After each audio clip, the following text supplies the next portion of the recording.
Hi class, I'm going to give you a little bit more information about our research paper that we're going to be doing and explain how to use the online database for your research.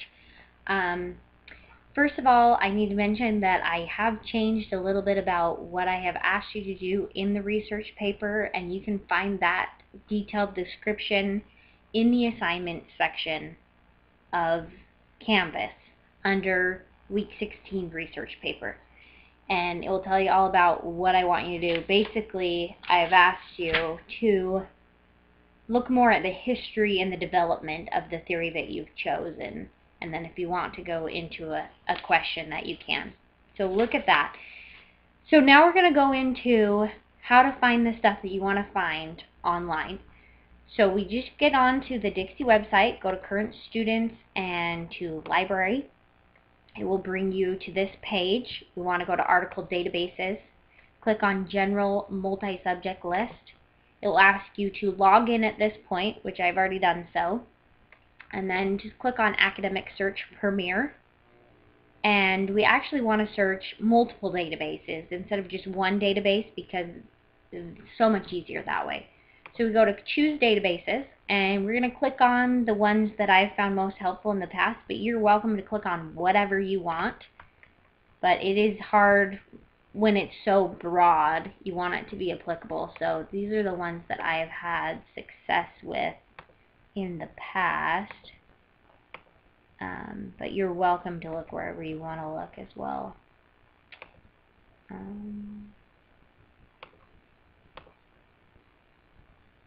Okay, click OK. Then we want to go to full text because sometimes it will only pull up part of an article and we want to be able to read the full article. So then we type in what we want to know about. If I can spell that right.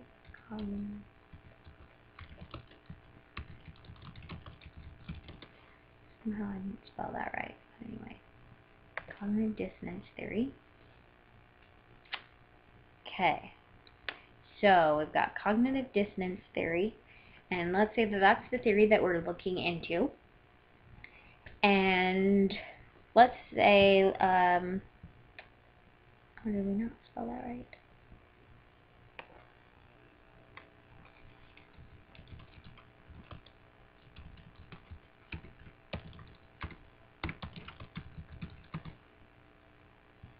There we go. Spell it right. Sorry about that. Okay. Now, here we go. The last one had 4 results for the misspelled one, which is really interesting, actually. You can see here that we have a lot of results for this, but we don't have the time to go through all of these articles, although I'm sure you can find lots of good ones within there. So let's say that we want to refine our search to something more specific. So let's say we want to look up, I'm just struggling here, cognitive dissonance theory and substance abuse. I'm just throwing that out there to show you how you can refine your searches if you want to. And I'm going to put that in quotation marks so that we only get what we really want. And then it's going to pull up more specific things. But of course, with what I've asked you to do for this paper, I haven't really asked you to go very specific, so you don't need to go this specific. I'm just showing you how you can do that. So then we look around and we find an article that looks interesting to us. And none of these look applicable. So let's click on this one. This one looks interesting. Okay, we don't know what it's about, so we click on it. We read the abstract, which will tell us a little bit more about what it is and whether or not it's going to work for us. And let's say that it works for us. So then we click on PDF full text, which brings us to the whole article. Now these articles can be anywhere from 5 to 40 pages, so it's not necessary for you to read all of it. So what I recommend if you're going to read anything is to read the abstract and the introduction, and then go all the way down to the very end and read the last, 5 paragraphs when it gets to the discussions. which in this case they didn't call it discussion, they call it reflections or lesson learned, which is not normal. They usually call it discussion. So about the last 5 paragraphs, that will give you the general gist of what their study was and what they found. And then you pull out whatever that you want from that information. And let's say that you found some really interesting good stuff and you put that in your paper and now you need to cite it. Go over here to this little button right here and it says cite. Okay? And this is one of the coolest things because it does all the work for you. And so we want APA style, so we just copy paste the citation that they already give us, copy it, pull up our Word document.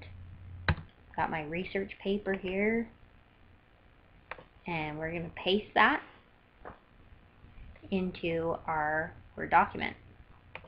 Okay, so then we go back to this and go back to our search and some other interesting things.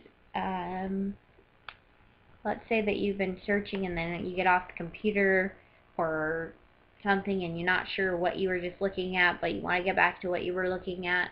I thought this was kind of fun with the search history. It tells me exactly what I've looked at. So I've looked up cognitive dissonance theory and substance abuse. I've saw this many results, blah, blah, blah.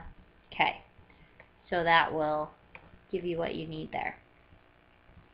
And I think I've covered all of the main points of how you get on here and find everything that you need. So if you have any questions, feel free to ask me or talk to a librarian. And, oh, there was one more thing I was going to tell you.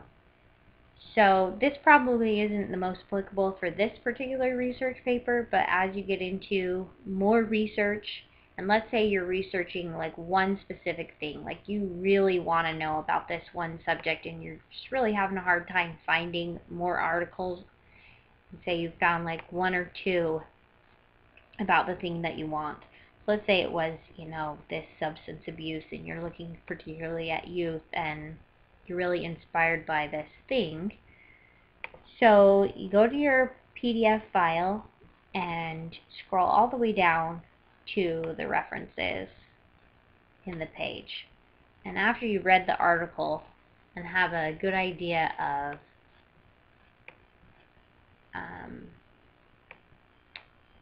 of what you're looking at, then a trick is to look inside the references and say, okay, I really liked what they were saying in the article about Nobles and Goddard and what they were saying about the African-centered model of prevention, or whatever it is that you found.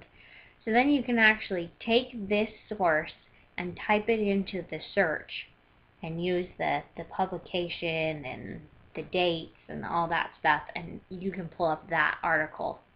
And then you can go from one article to the next using these references. And sometimes you can't find those things in the search, or it's really hard to find in the search, but you can use this trick to help you find them.